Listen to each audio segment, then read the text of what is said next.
Il est 15h à Kinshasa, 1 heure passée dans la partie Est de la République démocratique du Congo. Bienvenue à votre émission qui consiste à vous mettre au parfum de l'actualité marquant notre pays, pourquoi pas en dehors de nos frontières. Aujourd'hui, sur ce plateau, nous allons parler de l'existence de l'IDPS où ils ont totalisé juste 42 ans d'existence, jour pour jour. Quel bilan faut-il dresser partant de leur existence? Une question posée, vous aurez des réponses tout de suite avec notre invité, le pionnier de l'IDPS, qui est le mieux placé à pouvoir nous amener au-delà de la découverte de l'IDPS. Papa Corneille, bonjour et bienvenue à cette émission. Bonjour Madame Elali. Merci beaucoup. Créé depuis 1982 à ce jour, c'est toute une... Quel actif faut-il faire de l'IDPS, Papa Corneille? Écoutez, l'histoire de l'UDPS commence en fait en 1980 avec la lettre ouverte des 13 parlementaires. Une lettre adressée au président Mobutu, une lettre de 52 pages dans laquelle il décortiquait la situation sociale et la gouvernance du pays. Il proposait des voies pour que ça puisse changer, en tout cas qu'il fallait démocratiser le pays.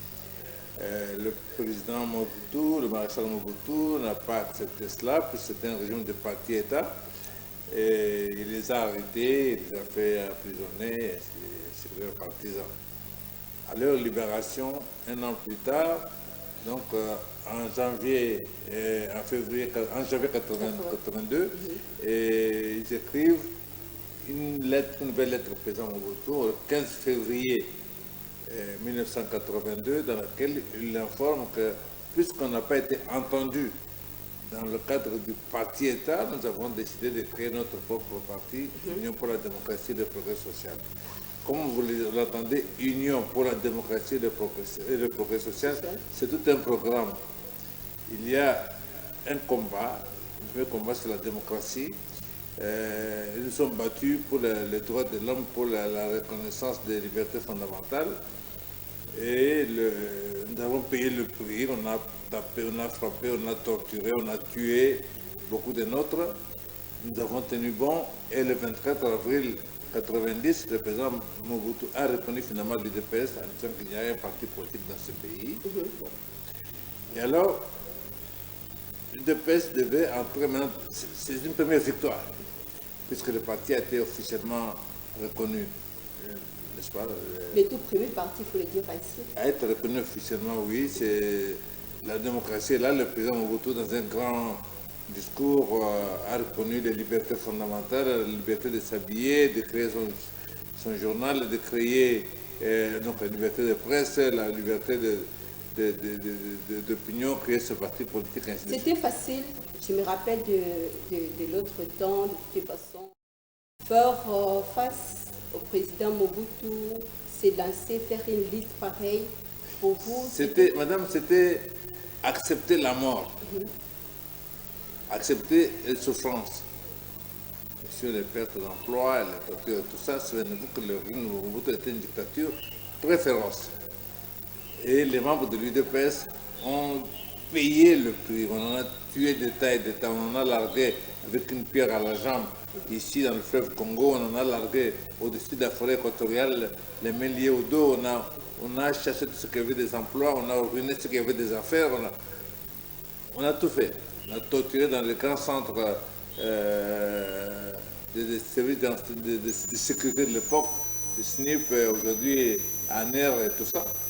Donc, malgré tout ça, nous n'avons pas flanché. Bien sûr qu'on a cherché aussi à acheter, proposer de l'argent, de tout ce que vous voulez, tous les avantages. Nous avons refusé, nous avons résisté à cela. Alors maintenant, quand un dictateur ne sait pas vous acheter, ne sait pas vous faire peur, il ne reste quoi? Il ne reste plus rien. Et notre détermination a fait qu'il devait céder et il a cédé, on a reconnu le parti. Quand parle-moi de l'Union pour la démocratie et le progrès social, trouvez-vous une vie en soi? Une vie? Non, je pense que simplement que cette première partie, la démocratie, on y est, on est là, on fait l'émission. Je n'ai pas craindre que quand je vais sortir d'ici, on va m'arrêter. Ça, ça existe. Okay. Maintenant, il y a un deuxième volet, c'est l'Union pour la démocratie et le progrès social. C'est là où se pose ma question. Le progrès social, on en est là, et ça, on n'a pas encore suffisamment, on n'a pas encore, je peux même dire. Pourquoi? Parce que le progrès social, si c'est le programme de notre parti, ça nécessite que notre parti soit au pouvoir pour relancer l'économie dans le sens que nous avons vu, essayer d'appliquer notre projet de société. Et à ce moment-là, nous sommes convaincus qu'avec tout ce dont le pays dispose, en ressources humaines, en ressources naturelles, on a tous les moyens, on a tous les moyens de changer, d'améliorer les conditions de vie de nos concitoyens. Mais pour ça, il faut que l'UDPS soit au pouvoir. Et comme j'ai l'habitude de vous le dire, l'UDPS n'est pas au pouvoir. Ah, non, il ne faut pas le dire ça. Il ne faut pas nous parler ainsi parce que lorsque nous observons, lorsque nous regardons les 37 ans de l'UDPS dans la lutte et on voit les 5 ans et demi de l'UDPS au pouvoir, comment devez-vous juste convaincre la population congolaise qui vous suit en CELI pour leur dire que l'UDPS n'est pas au pouvoir, Papa Corneille? Madame, un membre de l'UDPS est président de la République. Nous ne sommes pas sur le parti État pour confondre un individu et une organisation. Le parti politique, c'est une association. Une association est composée de ses membres. Les membres d'une association, on les appelle les associés, n'est-ce pas? Parce que l'organisation, c'est leur organisation. Ils y ont adhéré, ils sont membres, c'est leur organisation. Et l'organisation, l'association, a un organe suprême qu'on appelle le congrès. C'est lui qui désigne les membres, les responsables aux différents niveaux. Le congrès se tient, on revoit les statuts, on voit les structures et on désigne les animateurs. La première de ces structures, c'est le bureau politique, enfin, c'est le bureau politique pour un parti politique. Parce que l'association, pour un parti politique, les membres, on les appelle sont des associés, comme j'ai dit. Leur organe suprême, c'est le congrès, n'est-ce pas? Et c'est le congrès qui décide ça. Si je pose une question, depuis que le parti a été reconnu officiellement, c'est-à-dire qu'en 1990 jusqu'à ce jour, avez-vous entendu l'UDPS tenir un congrès? Non. Un vrai congrès, c'est-à-dire qu'un congrès dans lequel les membres désignent effectivement les personnes qui vont gérer le parti. À partir de ce moment-là, le président Tshisekedi, président de la République, il vous dit, hein, je vais faire la politique selon ma vision. C'est sa vision. Je ne suis pas nécessairement engagé par cela. Cette année, de toute façon, cette année, que j'ai fini aussi avec cette question, cette année, on peut accepter parce que c'est présenté aux élections comme étant candidat indépendant, mais s'il faut revenir aux autres 5 ans d'années passées. Non, non plus. Madame, vous n'avez pas entendu un congrès. Allez, il y a eu un semblant de congrès. Je vous demande de regarder ces images. Au moment où ça se tient, vous avez 4 des fondateurs historiques de l'UDPS qui sont ici, de tous les parlementaires vivants, indépendamment des autres. Je pense à Lumbu, Roté Lumbu, je pense à Charles Diaonken, je pense à François Sangangele et je pense à Paul Capitaine Chevani. Vous ne les avez pas vus là, dans la salle, ils étaient ici.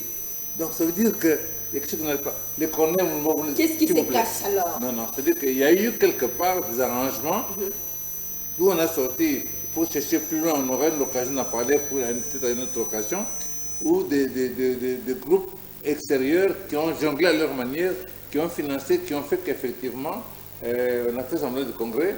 Et comme par hasard, les seuls deux points qui étaient à l'ordre du jour, dans cette rencontre-là, c'était désigner le président du parti et désigner le candidat du parti à l'élection présidentielle. Mais un parti politique, ce n'est pas seulement le président, c'est un bureau politique, n'est-ce pas? Et on choisit le meilleur par rapport au programme qu'on a défini ensemble. On a défini un programme et on a désigné un candidat, il s'est présenté. Soit c'est le président de tous les Congolais. Ça, c'est une chose. Mais, et quand il vient, il est honnête, il vous dit, on va faire selon ma vision. Il ne s'est pas revendiqué de l'UDPS ou du programme de l'UDPS ou de la vision de l'UDPS. Parce qu'à ce moment-là, nous tous ici, on aurait été consultés. Nous ne sommes pas des moindres. Moi qui vous parle, je suis là depuis le premier jour. Je suis là depuis 1990 avec moi la lettre ouverte. Et aujourd'hui, ça fait jour pour jour 44 ans, madame. Mais pourquoi, s'il vous plaît, je vous demande, voilà. 44 ans de ma vie. Je pense que, après avoir passé 44 ans de la vie, en étant très actif, représentant, secrétaire national et tout ça, ça veut dire que nous avons accumulé une expérience. J'ai contribué à la rédaction du projet de société du parti. J'ai conçu même le logo de l'UDPS. Nous avons contribué au statut et tout le reste. Ça veut dire que on ne peut pas, parce que l'UDPS est au pouvoir, sans qu'on ait, je n'ai pas dit imposer ma vie à moi. Non, non, c'est discuter avec les autres cadres. Qu'est-ce que nous allons faire ensemble? Ça n'a pas été le cas. Donc, ce que le président a fait la législature passée, ne me concerne pas, je ne me sens pas concerné, je ne me sens pas non plus redevable ni responsable de ça. Soit, là c'est une nouvelle législature, on va voir ce qu'il va faire, comment il va le faire. Mais en tout cas pour la législature passée, je ne me sens aucunement concerné. J'avais dit que c'était juste une vie, une histoire, un parcours. On va d'abord commencer avec les tout premiers plans qui est juste de la vie. Lorsque vous regardez l'idéologie de l'UDPS, sentez-vous la vie ou bien êtes-vous la vie? Au-delà de la vie, je veux dire, je ne comprends pas bien la question. Hors de la vie, c'est-à-dire que vous ne prenez rien comme étant vie auprès de vos militants, auprès de vos militantes, auprès de la population congolaise, parce que c'est l'unique parti politique aujourd'hui qui a totalisé quand même 42 ans, 44 ans, admettons, avec la dette que vous maîtrisez de toute façon de la création de l'UDPS. Il y a une vie vraiment ou bien il n'y a pas la vie? Non, madame, l'UDPS c'est un parti, moi j'ai dit noble, parce que c'est un parti qui a été construit avec le sang, avec la souffrance des gens qui ont accepté, qui ont enduré. Je voudrais profiter pour saluer un homme dont on ne parle pas beaucoup. Il est aujourd'hui membre de l'UDPS Kibasa. Il s'appelle Jean Schmitt Bijanou. Jean Schmitt Bijanou, que je salue, mon compagnon de lutte, a été un de ces... On n'entend pas parler.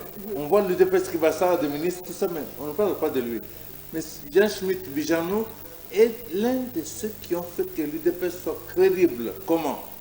Ce genre de personnes qu'on a arrêtées aujourd'hui. On frappe, on torture.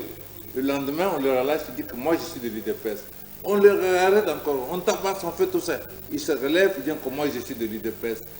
C'est tout le comportement, ça, cette détermination-là, a fait que les gens ont dit, ces gens sont sérieux, ces gens sont déterminés. Donc, nous avons conçu notre société, donc un grand projet de société avec des personnalités de haut rang, les professeur Liaou Marcel, les Étienne Tshisekedi, les Frédéric Bassamaliba, les Vincent Wakem, Fossin Birindoa, et j'en passe, Nola Panagila. Donc, des gens qui étaient parmi les crèmes intellectuels de ce pays, n'est-ce pas? Et nous avons comment est-ce que nous allons organiser notre pays pour que les Congolais vivent bien? Comment nous pouvons faire pour faire émerger ce pays? Nous avons fait ce travail, madame. C'était fait.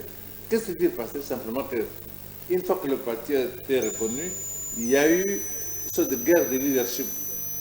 Donc, au lieu que nous puissions évoluer sur la même lancée avec notre bureau politique pour désigner qui pouvait faire quoi et éventuellement, le moment venu, qui pourrait être président de la République ou candidat ou ceci, cela, il y a eu une guerre de leadership. Cette guerre de leadership a été très nuisible à notre combat, puisqu'on a mis au second plan le parti et on a joué maintenant les individus. C'est comme ça qu'on n'avait pas intérêt, ceux qui avaient des ambitions n'avaient pas intérêt à ce qu'on organise un congrès, parce que qui disait congrès dit que peut-être que ce n'est pas un tel ou un tel qui allait être désigné candidat. Donc quelque part, il y a eu ce dérapage-là. Mais je peux témoigner, je suis le témoin de l'histoire de l'UDPS, ça fait 44 ans, je vous ai dit que je suis là-dedans, et de tous ceux avec qui nous avons commencé, beaucoup sont décédés, d'autres ont abandonné, vieilli ou malades et tout ça. Et je suis un des rares que vous voyez régulièrement dans les médias en train de défendre la même cause qu'en 1980 et 82. Donc, ça veut dire que je suis de l'UDPS de sang, de chair, de cœur, d'âme et de cerveau. Voilà, vous êtes de l'UDPS de sang, d'âme et de cerveau de toute façon. Alors, lorsque vous parlez du progrès social. C'est le simple slogan de la démocratie réclamée autrefois ou bien c'est la réalité? Madame, c'est vraiment la réalité. Je vous invite, on l'a déjà fait d'ailleurs, à lire mon livre. Le progrès social nécessite que vous ayez une économie qui tourne, qui produit, n'est-ce pas? Et cela va vous permettre d'améliorer les conditions de vie des populations. D'avoir la gratuité de l'enseignement, la gratuité de la maternité ou des soins médicaux, ce genre de choses. Mais la gratuité de l'enseignement n'est possible que si l'économie tourne. Parce que quand on dit gratuité de l'enseignement, on ne veut pas dire que l'enseignement est gratuit, ça veut dire que l'État prend en charge. Mais là, si votre économie ne produit pas, comment vous allez prendre en charge? Vous allez au contraire détruire le peu qu'il y avait déjà auparavant. Donc je veux dire que il y a des mesures à prendre, des décisions à prendre. Encore une fois, si vous vous référez à la législature passée. Nous venons de passer 5 ans. Madame, dans ce pays, on n'a pas une seule banque de crédit agricole. Notre pays, on dit, de grands potentiels agricoles. Il n'y a même pas une seule banque congolaise. S'il n'y a pas de banque congolaise, comment voulez-vous que nous puissions nous en sortir? Alors ce sont les Libanais, les Indiens, les Chinois, tout le monde qui en profite, sauf nous. Parce qu'un Congolais, qu'est-ce qu'il va faire? Qu'est-ce qu'il va pouvoir faire? Parce que tout, il faut qu'il paye cash. Maison cash, véhicule cash, tout cash. Il ne peut pas s'en sortir. Alors que les autres, on leur accorde de crédit. Donc, pour dire seulement que c'est une décision, j'ai jamais compris d'ailleurs, vous avez... Lorsque vous parlez du progrès social, vous faites beaucoup plus allusion au pays, surtout à tout ce qui s'y trouve. Mais moi, je me focalise beaucoup plus dans votre idéologie comme étant vision de l'IDPS. Sentez-vous le progrès social en soi au sein de l'IDPS? Non, mais non, le progrès social, madame, c'est en termes du bien-être de la population. Donc, nous avons prévu au sein du parti, quand nous avons créé le parti, qu'effectivement, il y a des choses que nous devrons faire, des décisions que nous devrons prendre. Maintenant, le pouvoir, que ce soit à la tête, que ce soit celui-ci ou le précédent ou l'autre,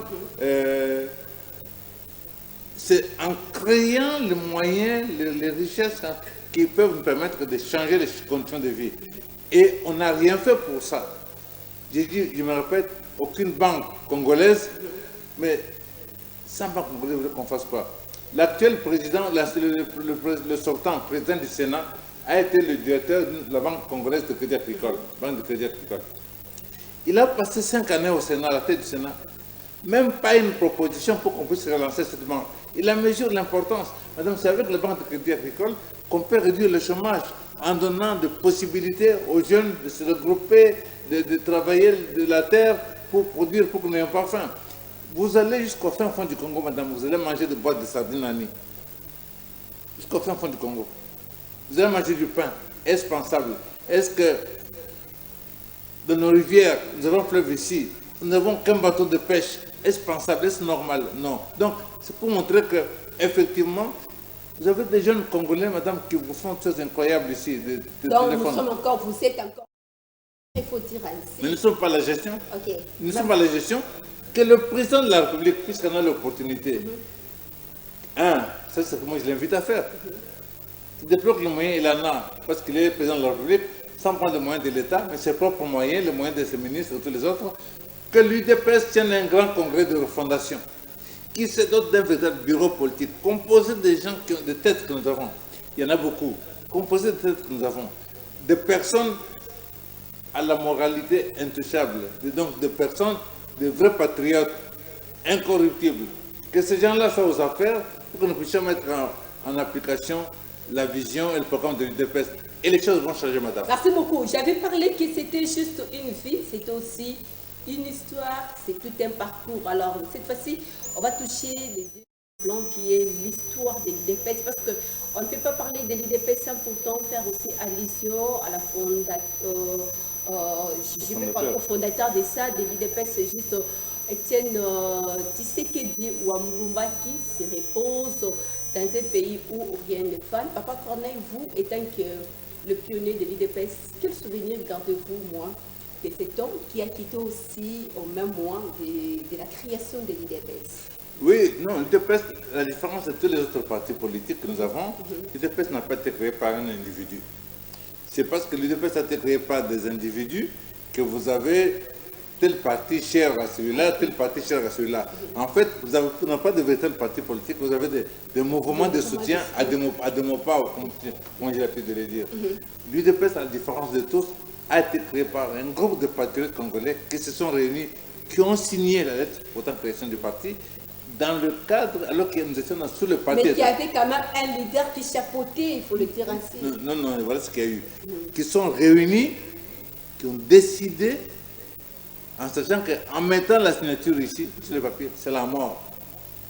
Nous risquons la mort parce que le parti-État, la constitution de l'époque interdisait qu'il puisse y avoir notre parti-État, et même notre parti politique. Vous vous souvenez, Tatabo, Mamabo, et ainsi de suite. Et ils ont dit, nous y allons. Et ils ont signé, ils ont envoyé la lettre au président Mobutu. Ça veut dire quoi? Ça veut dire que Tshisekedi, Kibasa, tout ce monde-là, ils sont sur le même pied, ils ont créé ensemble le parti. Pas mal. Parlons alors de Tshisekedi. Maintenant, quand vous mettez un groupe de personnes ensemble, que vous les enfermez, en tenant compte comment dirais-je, du caractère de chacun, hein, un leader peut émerger. Le leader peut émerger parce que c'est un grand parleur, parce que c'est un scientifique, parce que ci, parce que cela. Et pour l'UDPS, Étienne Tshisekedi a émergé. Il a émergé du groupe, n'est-ce pas? Il y a mille et une raisons qu'on pourra aussi discuter, qui a émergé. À partir de là, c'est ça que je lui avais dit à son bureau, elle lui mettait, il dit, mais vous pouvez mesurer 3 mètres, avoir une poitrine comme ça, être très fort. Vous n'êtes rien tant que vous n'avez pas une organisation forte. Je veux dire, pour moi, il s'agissait de construire l'UDPS, d'avoir une organisation. Nous avons déjà parti de zéro, nous étions déjà présents dans tous les territoires. A-t-il fait oui ou non? Parce que il ne l'a pas fait. Il ne l'a pas fait. Mais vous avez posé la question sur l'histoire. Il ne l'a pas fait. Donc nous avons parti de zéro. L'UDPS, c'est le seul parti. Vous pouvez aller dans n'importe quel territoire du pays, vous allez trouver des gens de l'UDPS, même dans la diaspora. Ce qui était une grande force en soi. Maintenant, il faut organiser cela, structurer cela. Alors, lui, il était plus préoccupé par la présence, ses ambitions au niveau de la présidence de la République, que par l'organisation du parti. C'est ce qui a fait que souvent je ne m'entendais pas beaucoup avec lui parce que nous avions une perception différente de notre combat politique. Donc, il a émergé, il est devenu très fort. Très courageux, très audacieux. Tout ça contribuait à renforcer le mythe. Il nous a quittés. Cela étant, raison de plus pour que nous puissions, nous qui sommes restés vivants, nous battre pour que le combat que nous avons mené avec lui, je pense à Kibasa, je pense à Ngalula Mpanangila, je pense à Diago Marcel, je pense à Fossin Birindoa, je pense à Vincent Boakem et tas d'autres. Quel héritage a-t-il légué au moins à ses fils, à ses militants, ainsi qu'à la République démocratique du Congo, où il faut être pionnier? Non, l'élément essentiel, c'est le courage. On ne peut rien obtenir sans courage. Et il a été très courageux. C'est grâce à ce courage que finalement, le pouvoir qui était là à l'époque de la dictature a cessé. Que nous avons continué, que nous avons aujourd'hui cette démocratie. Pourquoi? Parce que le pouvoir a tendance à se renforcer, à se protéger. Tout pouvoir. Il faut donc des contre-pouvoirs. Entre le pouvoir qui était là et notre contre-pouvoir a fait que ça a équilibré les choses et nous sommes en démocratie aujourd'hui, madame, nous pouvons faire ce que nous faisons sans rien craindre. Donc s'il y a une leçon fondamentale, principale à tirer pour Tshisekedi, c'est le courage. Pour l'UDPS, c'est de montrer que oui, si nous nous mettons ensemble, si nous sommes courageux, si nous refusons la corruption, nous pouvons obtenir quelque chose pour notre pays. Alors maintenant, la même fois évoluer pour dire que si nous sommes de l'UDPS, nous croyons en ces valeurs. Si vous êtes dans un ministère, que vous êtes désigné par le parti, par le bureau politique du parti. J'insiste, le bureau on va y politique, arriver pas les individus. On va y arriver là, je l'ai réservé juste partant de votre parcours étant que IDP, de toutes les façons, on va y arriver, mais focalisons-nous par rapport d'abord à l'histoire. Je vais quand même tirer quelques mots, soit une phrase de Etienne Tshisekedi, prenez-vous en charge le peuple d'abord. Oui, mais... Que sentez-vous après son absence, partant de tout ce que lui voulait pour la République démocratique du Congo, surtout pour sa population? J'ajouterais ce que M. Laurent Désiré, comme il l'avait dit, n'est jamais trahi le Congo.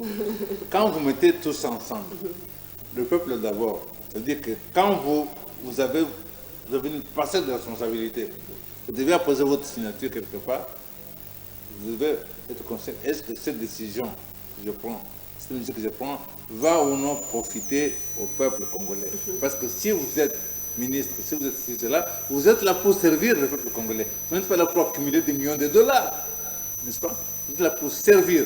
Est-ce que cette décision profite ou pas? Si elle ne profite pas, on vous propose de l'argent, vous dites ça ne m'intéresse pas. Et on va vous tuer, c'est moi. Mais moi, je ne signe pas ça. C'est ça le combat de Etienne Tshisekedi. C'est notre combat. Voilà. Notre combat. Donc, s'il y avait ça aujourd'hui, les choses évolueraient autrement. Je suis convaincu. Mais pour vous dire seulement que si elles les sont tirées, c'est d'abord celle-là, c'est le courage de tous ceux qui ont combattu les pionniers de l'UDPS et tous les autres. Pourquoi? Parce que ça, c'est du vécu. Il a fallu créer les conditions pour ça. Des amis proches nous ont fui parce qu'ils avaient peur. Il y avait des gens qui tremblaient rien qu'à citer le nom.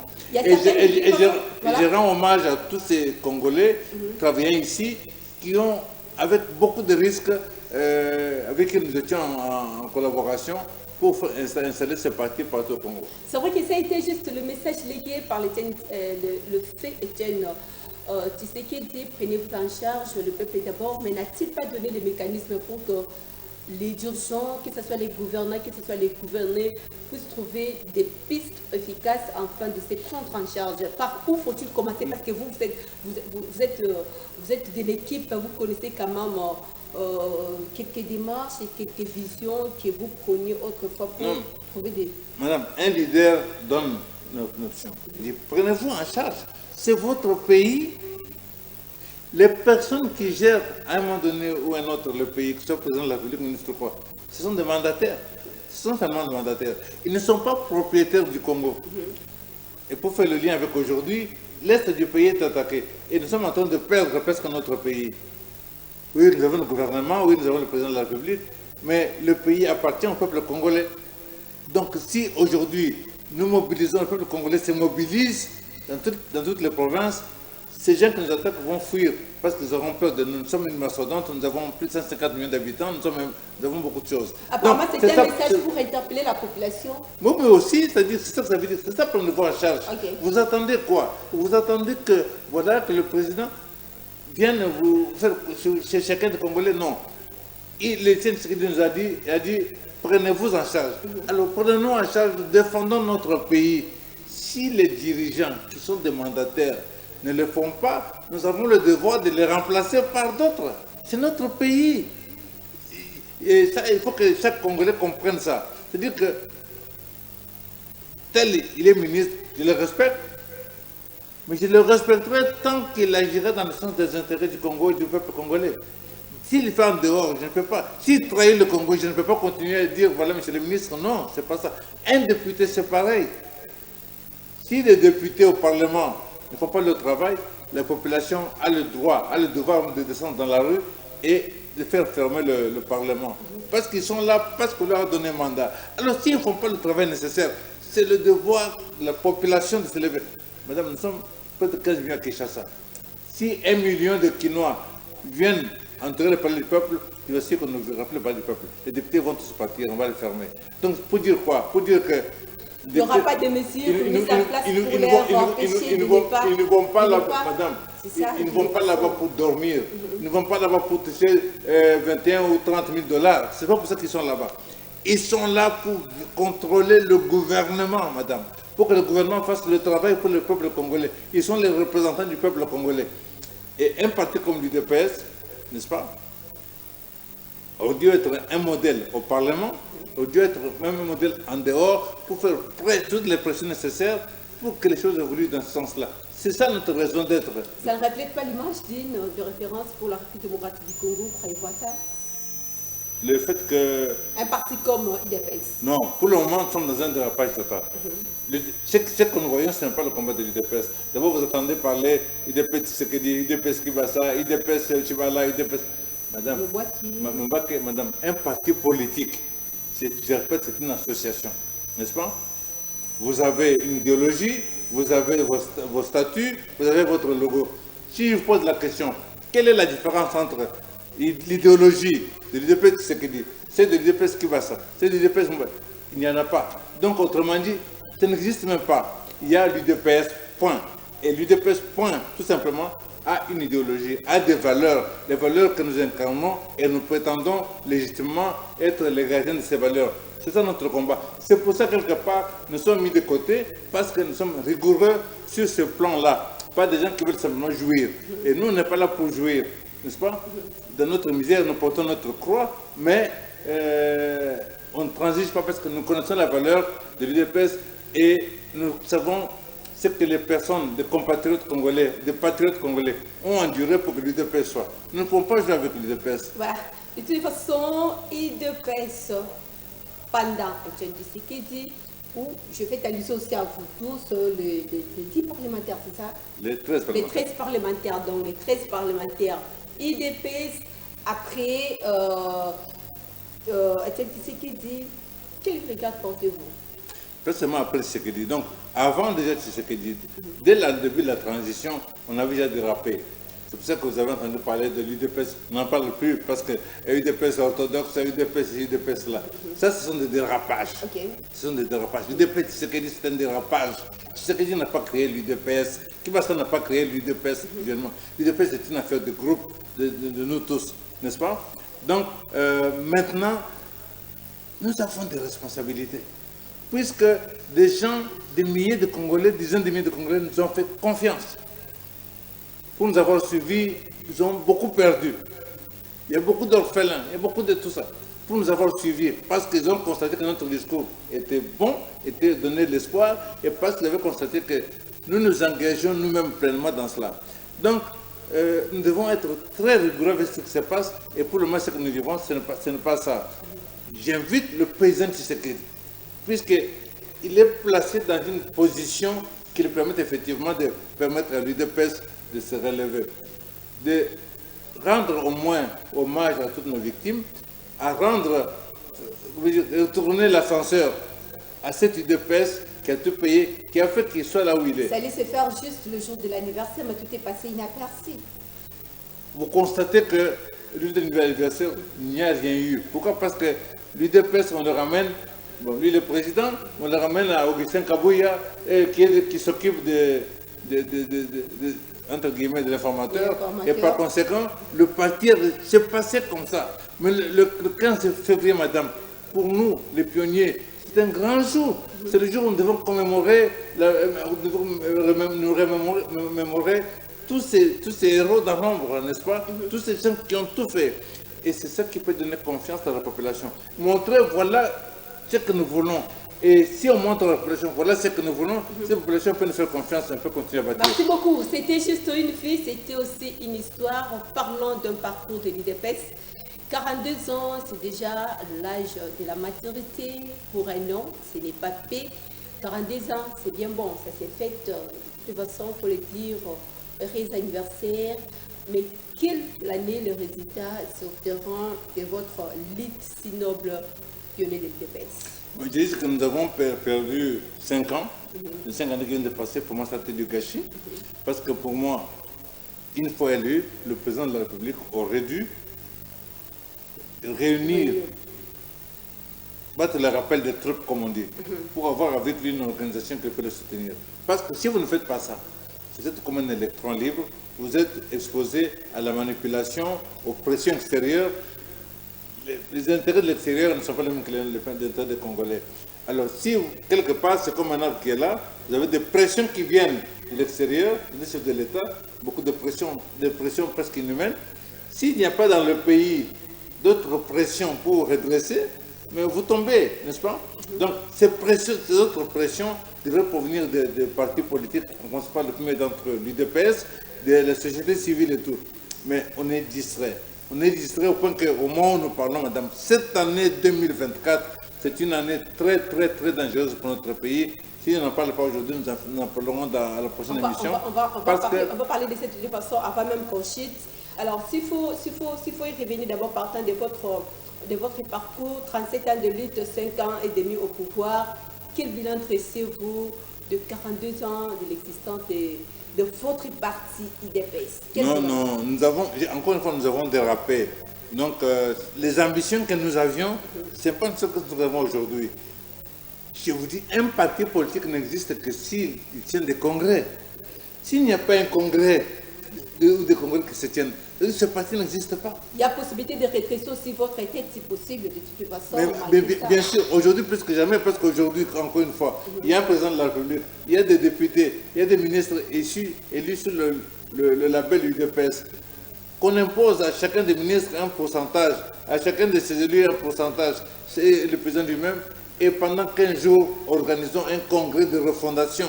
Et je vous assure qu'on sortirait de là avec un bureau politique, avec des organes délibérants, avec des bureaux d'études, avec tout en place et avec un programme réactualisé, et nous pourrons attaquer. Et le président de la République aura 5 ans, accompagné par une UDPS solide, bien implantée, bien solide, idéologiquement et atteindre le programme. Nous sommes arrivés à la fin de cette émission, on nous signale déjà à la régie. Ça n'est fini peut-être pour aujourd'hui, mais avant de tourner juste notre page pour aujourd'hui, quel message dansez-vous fort? De toute façon, dans notre parti de la République démocratique du Congo, ça saigne toujours. La MONUSCO vient de se retirer, c'est le seul Congolais, parce que ça a été dites partant de la communication, un mot, un message d'interpellation, d'encouragement au peuple congolais. Contrairement à ce que le président de la République a dit dans l'émission la rencontre qu'il a eu avec la presse, demandant aux Congolais de rester tranquille de dormir, moi j'ai dit non. Le pays est plus menacé plus qu'il ne l'a jamais été. Madame, nous sommes à Kinshasa.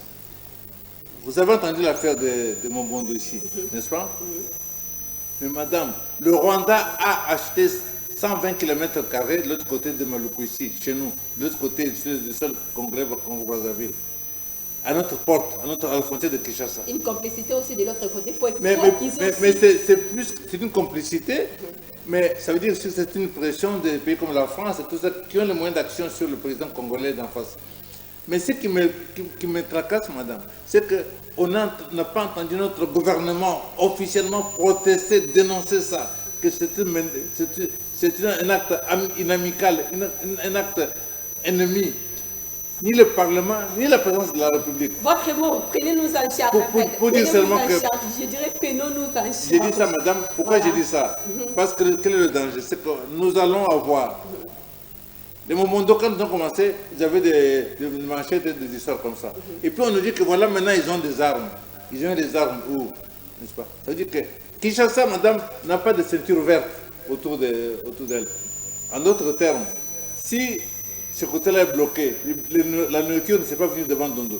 Ça ne peut pas venir de l'Équateur parce que c'est bloqué par le fleuve. Vous avez entendu qu'il y a des problèmes au Congo central parce que les Rwandais ont aussi le terrain là-bas. C'est-à-dire qu'on va être étouffés ici. Et pendant que nous serons étouffés ici, on n'aura plus à manger, comme nous avons connu par le passé à l'époque de l'AFTL, l'Est du pays, quand on a pris Bunagana, le ministre de l'Information nous a dit, voilà, nous appliquons un recul stratégique. 2 ans après, toujours rien. En d'autres termes, le Goma peut tomber. Pourquoi? Parce que nous regardons Kagame, et regardons ceux qui sont derrière Kagame, qui ont des moyens plus importants. Mon message est celui de prenons-nous en charge. Si nous laissons le gouvernement faire, nous n'irons nulle part. Vous avez vu que quand les jeunes ont commencé à bouger ici, les ambassades étrangères commencent à bouger, les pays étrangers commencent à bouger. Alors, mettons-nous debout tous les Congolais, les églises, les écoles, les syndicats, les partis politiques, toute la société civile. Mettons-nous debout dans toutes les provinces, sinon nous allons perdre notre pays parce que la MONUSCO va partir. Si la MONUSCO avait une mission ici chez nous, pour qu'elle parte, il faut que cette mission soit accomplie. Merci. Cette mission accomplie, c'est quoi? C'est peut-être le détachement de la partie Est. Et le détachement de la partie Est ne sera que le début parce que les Français vont réclamer, les Allemands vont réclamer, le monde va réclamer. Merci beaucoup. Mettons-nous debout, peuple congolais, ne dormons surtout pas et qu'on ne dise pas que voilà, restez tranquille. Non, non, mettons-nous debout, le pays est en danger, que les 12 mois qui viennent ici, que nous soyons réellement debout, la seule façon de protéger.